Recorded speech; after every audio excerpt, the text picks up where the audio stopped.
जय हिंद दोस्तों, स्वागत है आप सबका आपके अपने YouTube channel Gurukul institute RS में। साथियों, प्रत्येक सप्ताह की तरह आज एक बार फिर से आप लोगों को रविवार का ये शाम है और आप लोगों को मैं उपलब्ध करवा रहा हूँ झारखंड से जुड़ी हुई करंट अफेयर्स के जितने भी महत्वपूर्ण कंटेंट्स हो सकते हैं।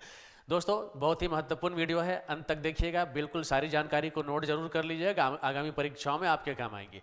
और क्रिकेट प्रेमियों के लिए एक बहुत ही उत्साह भरा दिन, आज पूरे भारतवासियों के लिए एक बहुत ही उत्साह भरा दिन कि आज चैंपियंस ट्रॉफी का फाइनल मुकाबला भारत और न्यूजीलैंड के बीच दुबई में खेला जा रहा है और भारत के गेंदबाजों ने न्यूजीलैंड को 251 रनों पर समेट दिया है, मतलब उसे रोकने का काम किया है। और ये एक अनबीटेबल टारगेट नहीं है।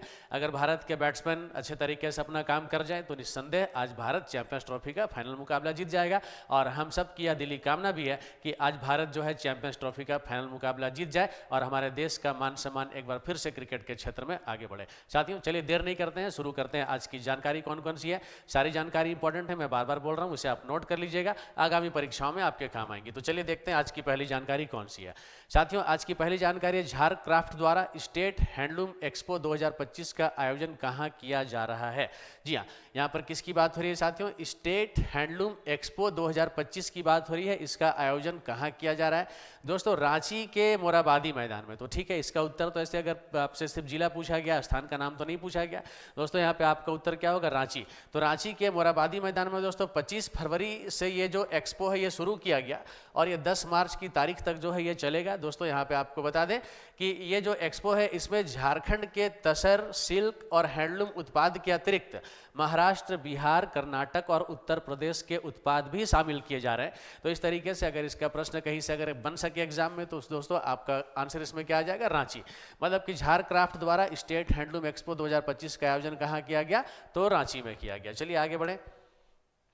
अगली जानकारी खेल जगत से जुड़ी हुई, 53वीं सीनियर राष्ट्रीय पुरुष हैंडबॉल चैंपियनशिप का खिताब किसने जीता? अब साथियों, 53वीं सीनियर राष्ट्रीय पुरुष हैंडबॉल चैंपियनशिप का बात हो रहा है यहाँ पे, ठीक है ना। तो दोस्तों, फाइनल मुकाबला पिछले हफ्ते खेला गया था और पिछले हफ्ते चूंकि बहुत ज़्यादा करंट अफेयर्स के मामले नहीं आए तो मैं लास्ट संडे आप लोगों को वीडियो उपलब्ध नहीं करा पाया, लेकिन आज पिछले हफ्ते के कुछ न्यूज़ और इस हफ्ते के कुछ न्यूज़ को बनाकर दोस्तों एक अच्छा वीडियो आप लोगों के लिए उपलब्ध है। सारी जानकारी आप अच्छे से देखते चलिए। तो 53वीं सीनियर राष्ट्रीय पुरुष हैंडबॉल चैंपियनशिप का खिताब किसने जीता दोस्तों? सर्विसेज की टीम ने जीता। और साथियों, किसे हराकर? तो झारखंड को हराकर। मतलब इस प्रतियोगिता में झारखंड की जो टीम है दोस्तों ये क्या है? उपविजेता है। मतलब कि रनर टीम रही और विनर टीम कौन सी रही? तो सर्विसेज रही। तो इस तरीके से झारखंड की टीम इस प्रतियोगिता में उपविजेता रही। अब दोस्तों यहाँ पर आपको बता दें कि इस प्रतियोगिता में पूरे देश से कुल 28 टीमों ने भाग लिया था। जी हाँ, टीमों की संख्या कितनी थी? 28। विजेता कौन सी है? सर्विसेज। और झारखंड की टीम क्या रही दोस्तों इसमें? तो उपविजेता रही। तो चलिए अब आगे बढ़े हम लोग और यहां से अगली जानकारी। सवाल है दोस्तों, हाल ही में झारखंड लोक सेवा आयोग का नया अध्यक्ष किसे बनाया गया? अब दोस्तों, झारखंड लोक सेवा आयोग का नया अध्यक्ष का बात किया जा रहा है। लंबे समय से यह पद खाली था और अनेक सारे जेपीएससी से रिलेटेड परीक्षाएं, रिजल्ट जो है ये लंबित पड़े हुए थे। तो ऐसे झारखंड के परीक्षार्थियों के लिए, जो लोग जेपीएससी इत्यादि की तैयारी करते हैं, ऐसे लोगों के लिए ये एक बहुत ही महत्वपूर्ण खबर है यहाँ से कि झारखंड के लोक सेवा आयोग का जो अध्यक्ष है, जेपीएससी का अध्यक्ष है, वो चुन लिया गया है। किन्हें बनाया गया दोस्तों? बनाया गया है एल खियांगते को। जी हाँ, याद रखेंगे, एल खियांगते को झारखंड लोक सेवा आयोग का नया अध्यक्ष बनाया गया है। अब दोस्तों, एल खियांगते के बारे में आपको बता दूं, ये 1988 बैच के झारखंड कैडर के आईएएस पदाधिकारी है। जी हाँ, इंडियन एडमिनिस्ट्रेटिव सर्विस मतलब भारतीय प्रशासनिक सेवा के ये 1988 बैच के झारखंड कैडर के पदाधिकारी है दोस्तों। इन्होंने किनका स्थान लिया? तो इन्होंने डॉक्टर मेरी नीलिमा केरकेट्टा का स्थान लिया। याद रखेंगे, डॉक्टर मेरी नीलिमा केरकेट्टा का स्थान इन्होंने लिया है दोस्तों। मतलब डॉक्टर मेरी नीलिमा केरकेट्टा का कार्यकाल जो पिछले 22 अगस्त 2024 को समाप्त हुआ था, उसके बाद से जेपीएससी अध्यक्ष के जो पद है वो रिक्त पड़ा हुआ था दोस्तों। और इस तरीके से अब नए अध्यक्ष के रूप में किन्हें बनाया गया? तो एल खियांगते को बनाया गया। आंसर आप जरूर याद रख लेंगे, एल खियांगते, जेपीएससी मतलब झारखंड पब्लिक सर्विस कमीशन के नए अध्यक्ष के रूप में इन्हें नियुक्ति दी गई है। चलिए आगे बढ़ते हैं और अब है साथियों, राज्य की आर्थिक सर्वेक्षण रिपोर्ट में अगले वित्तीय वर्ष के दौरान राज्य की प्रति व्यक्ति आय कितने रुपये होने का अनुमान है? साथियों, पिछले दिनों राज्य की आर्थिक सर्वेक्षण रिपोर्ट प्रस्तुत की गई और इसमें अगले वित्तीय वर्ष के दौरान राज्य की प्रति व्यक्ति आय कितने रुपये होने का अनुमान है। तो यहाँ पर अनुमान की बात हो रही है दोस्तों। तो रिपोर्ट के अनुसार जो अनुमान व्यक्त किया गया है वो प्रति व्यक्ति आय कितनी होगी, तो 72,836 रुपये। याद रखेंगे 72,836 रुपये। अब दोस्तों पूरे देश में ये जो प्रति व्यक्ति आय की रैंकिंग को जो जारी किया गया दोस्तों, पूरे देश में प्रति व्यक्ति आय की रैंकिंग में झारखंड का 28 राज्यों में 26वां स्थान है। जी हाँ, झारखंड का 28 राज्यों में कितना स्थान है दोस्तों, 26वां स्थान है। झारखंड 26वें रैंक पर है। चलिए आगे बढ़ते हैं। और आज का जो हमारा एक वीडियो है, मुख्य रूप से कहा जाए तो अगर बजट के ऊपर काफ़ी फोकस किया गया होगा, क्योंकि पिछले दिनों दोस्तों झारखंड सरकार का जो बजट है या झारखंड राज्य का जो बजट है इसे प्रस्तुत किया जाने का काम किया गया है। और आज का प्रश्न काफ़ी सारा बजट के सेक्शन से निकलेगा। तो इस तरीके से स्लाइड में बहुत सारे ऐसे आंकड़े आपको दिए जाएंगे, जिन आंकड़ों को आप अगर याद कर लेंगे तो आगामी परीक्षाओं में आपको बहुत ज़्यादा हेल्प हो जाएगा, यदि बजट से रिलेटेड कोई क्वेश्चन एग्जाम में पूछे जाते हैं। तो साथियों आज बजट से रिलेटेड यहाँ पे पहला एक प्रश्न है, राज्य सरकार ने वित्तीय वर्ष 2025-26 के लिए कितनी राशि का बजट पेश किया। अब दोस्तों ये जो झारखंड सरकार के द्वारा वित्तीय वर्ष 2025-26 के लिए जो बजट पेश किया गया, तो ये कुल बजट कितने का है। जी हाँ, कुल बजट कितने का है, तो कुल बजट की राशि है दोस्तों 1,45,400 करोड़ रुपये। जी हाँ, 1,45,400 करोड़ रुपये। अब दोस्तों ये जो 1,45,400 करोड़ रुपये है, ये पिछले बजट के मुकाबले 16,500 करोड़ रुपये अधिक है। मतलब 2024-25 का जो बजट था 16,500 रुपये, इससे 500 करोड़ रुपये इससे कम था। और इस बार का जो बजट है ये 16,500 करोड़ रुपये पिछले बजट की तुलना में अधिक है। मतलब लगभग देखा जाए तो दोस्तों 13% जो है ये अधिक बजट रखा गया है इस बार का।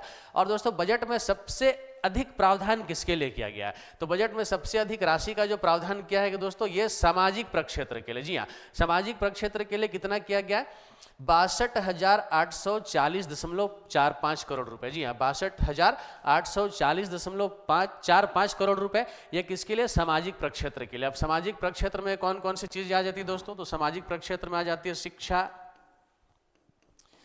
स्वास्थ्य तथा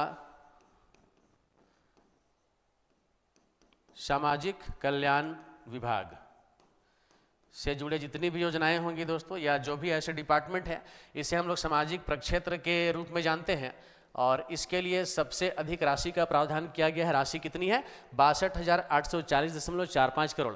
दोस्तों प्रश्न पूछा जा सकता है कि झारखंड सरकार के द्वारा वर्ष 2025-26 का जो बजट पेश किया गया, उसमें सबसे अधिक राशि किस क्षेत्र में खर्च करने का प्रावधान किया गया। तो आप आंसर याद रख लेंगे, सामाजिक प्रक्षेत्र में। और कितनी राशि है दोस्तों, तो 62,840.45 करोड़। तो चलिए अब आगे बढ़ते हैं।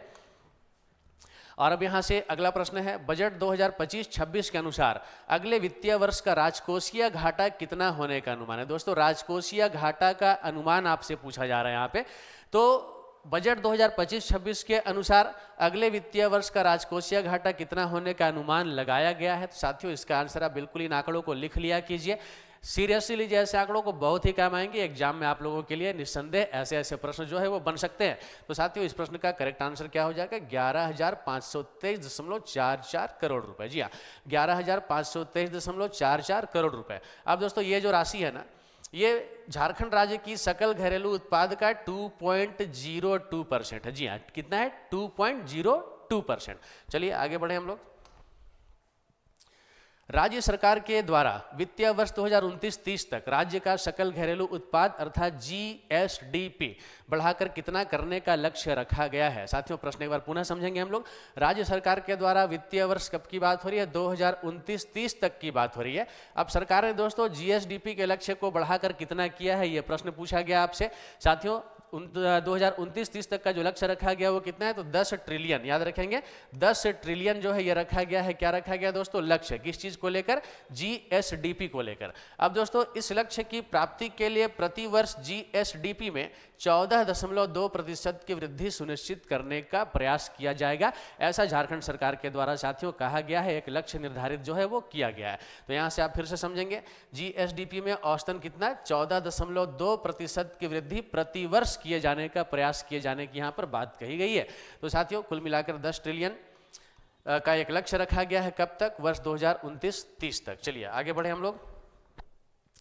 अगला प्रश्न है, झारखंड सरकार ने वित्तीय वर्ष 2025-26 के लिए बाल बजट के लिए कितनी राशि का उपबंध किया। अब दोस्तों बाल बजट, तो ये बाल बजट क्या है साथियों? बाल बजट का अर्थ है कि बच्चों से संबंधित ऐसी योजनाएं जिसे विभिन्न डिपार्टमेंट के द्वारा, विभिन्न विभागों के द्वारा संचालित किया जाता है, या ऐसी योजनाओं को लाया जाता है। तो साथियों यहाँ पर इस प्रश्न को एक बार पुनः समझिए। झारखंड सरकार ने वित्तीय वर्ष 2025-26 के लिए बाल बजट के लिए कितनी राशि का उपबंध किया है? साथियों करेक्ट आंसर है 9,411.27 करोड़ रुपये। याद करेंगे, इसे जरूर लिख लेंगे, 9,411.27 करोड़ रुपये। अभी मैंने आपको बताया कि इस राशि को विभिन्न विभागों के द्वारा संचालित बच्चों से संबंधित 42 योजनाओं पर खर्च किया जाएगा। जी हाँ, कितनी योजनाएं दोस्तों? 42 योजनाओं को चिन्हित किया गया है और 9,411.27 करोड़ रुपए की जो राशि तय की गई है बाल बजट को लेकर, तो ऐसे क्या है, विभिन्न विभागों के द्वारा जो बच्चों से संबंधित योजनाएं संचालित की जाती है, ऐसी 42 योजनाओं के ऊपर में इस राशि को खर्च किए जाने की बात कही गई है।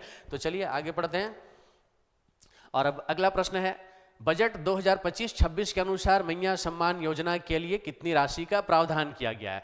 अब दोस्तों मैया सम्मान योजना, ठीक है, पूरे झारखंड में एक सबसे बहुचर्चित योजना और सबसे ज़्यादा अगर किसी योजना की चर्चा हो रही है अभी, तो वो कौन सी योजना है? तो मैया सम्मान योजना। साथियों बजट 2025-26 के अनुसार मैया सम्मान योजना के लिए कितनी राशि का प्रावधान किया गया है? तो कितनी राशि का प्रावधान किया गया? 13,363 करोड़ रुपए का। जी हाँ, याद रख लेंगे, 13,363 करोड़ रुपए का। दोस्तों मैया सम्मान योजना के तहत आप सबको पता ही होगा, प्रत्येक महिलाओं के खाते में 2500 रुपए जो है मासिक ट्रांसफर किए जाते हैं, 2,500 रुपये महिलाओं को दिए जाते हैं। तो इस तरीके से 13,363 करोड़ रुपए जो है इस बजट के अनुसार मैया सम्मान योजना के लिए निर्धारित की गई है। चलिए आगे बढ़े हम लोग।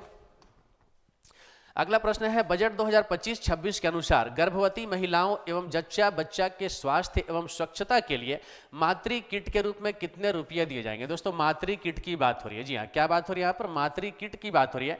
मातृ मतलब क्या हो दोस्तों? माँ होता है, ठीक है ना। तो मातृ किट के रूप में कितने रुपये दिए जाएंगे, किन्हें दिए जाएंगे? गर्भवती महिलाओं एवं जच्चा बच्चा के स्वास्थ्य एवं स्वच्छता के लिए, ठीक है, ये मातृ किट उपलब्ध कराया जाएगा। तो इसके तहत कितनी राशि उपलब्ध कराई जाएगी? दोस्तों इसका करेक्ट आंसर है 1500 रुपए। कितनी राशि है दोस्तों? 1500 रुपए।